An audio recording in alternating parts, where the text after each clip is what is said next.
Hello అండి అందరికీ welcome back to our channel Riyansi vlogs. అందరూ ఎలా ఉన్నారండి? బాగున్నారా? వింటర్ సీజన్‌లో ఈ ఉసిరికాయలు మనకి బాగా ఎక్కువగా దొరుకుతాయి కదండీ! అవైతే మేము ప్రతి ఇయర్ అయితే ఈ విధంగా అయితే తెచ్చుకుంటామనమాట. మార్కెట్ నుంచి తీసుకొచ్చిన ఉసిరికాయలనైతే బాగా నీట్‌గా ఒక 2 టైమ్స్ అయితే వాష్ చేసుకున్నానండి. ఇప్పుడైతే మరలా వీటిని అయితే వాటర్‌లో వేసుకుంటున్నాను. ఇంకా డస్ట్ ఏమీ లేకుండా ఈ ఉసిరికాయలనైతే నీట్‌గా వాష్ చేసుకోవాలండి. ఈ ఉసిరికాయలైతే నేనిప్పుడైతే ఊరబెడుతున్నానండి. ఆ ప్రాసెస్ ఏంటో మీకు కూడా చూపిస్తానండి. ఈ ఉసిరికాయలైతే చాలా మంచిదండి. మన హెయిర్‌కి గానీ, స్కిన్‌కి గానీ చాలా మంచిదండి. ఈ ఉసిరికాయలైతే చాలా హెల్త్ బెనిఫిట్స్ అయితే ఉంటాయి. ఇంకా ఈ వింటర్ సీజన్‌లో అయితే ఈ ఉసిరికాయలు మనకి ఎక్కువగా దొరుకుతాయి కదండీ! మా ఇంట్లో అయితే ఇవి కంపల్సరీగా ఉంటాయండి.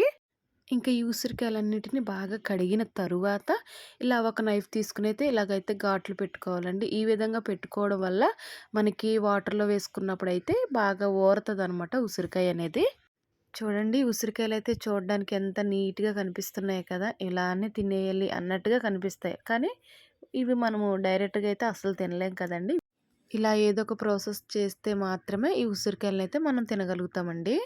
ఉసిరికాయలన్నీ కట్ చేసుకునైతే ఇలా ఒక డబ్బాలో వేసుకున్నానండి. ఈ ఉసిరికాయలు నానబెట్టే విధానం అయితే చాలా ఈజీగా మనం ప్రిపేర్ చేసుకోవచ్చు. అండ్ హెల్త్‌కి కూడా చాలా మంచిదండి ఇది. ఇంకా కట్ చేసి పెట్టుకున్న ఉసిరికాయలైతే కొంచెం కారం, కొంచెం సాల్ట్ అలాగే ఒక 2, 3 అయితే ఎండుమిర్చినైతే వేసుకుంటున్నానండి. వేసుకున్న తర్వాత ఈ ఉసిరికాయలు మునిగేంత వరకు అయితే వాటర్ వేసుకోవాలండి. మనము ఇందులో కారం అలాగే సాల్ట్ యాడ్ చేసుకున్నాం కదండీ! నేనైతే అరకిలో ఉసిరికాయలకి ఇంత క్వాంటిటీలో అయితే వేసుకున్నానండి. ఇంకా వాటర్ వేసుకున్న తర్వాత మనం గరిటెతో దీన్ని బాగా కలుపుకొని మూత పెట్టుకొని ఒక 1 ఆర్ 2 డేస్ అయితే అలా వదిలేయాలండి. తర్వాత మనం చెక్ చేసుకోవచ్చనమాట. ఈ ఉసిరికాయలు ఊరబెట్టిన తర్వాత అలానే వదిలేయకూడదండి. డేలో ఒకసారి అయితే ఓపెన్ చేసి మనము బాగా కలుపుకోవాలండి.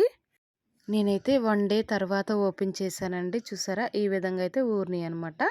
ఇలా కలుపుకొని తర్వాత మరలా మనం క్లోజ్ చేసుకొని వదిలేయాలండి.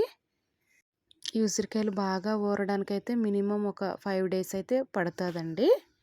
ఈ 5 డేస్ కూడా మనం డేలో ఒకసారి అయితే తీస్తూ ఇలా కలుపుకుంటూ ఉండాలండి. సాల్ట్ అది చెక్ చేసుకొని సరిపోకపోతే సాల్ట్ వేసుకోవడమేనండి. ఇది రోజుకొకటి తింటే మన హెల్త్‌కి అయితే చాలా మంచిదండి.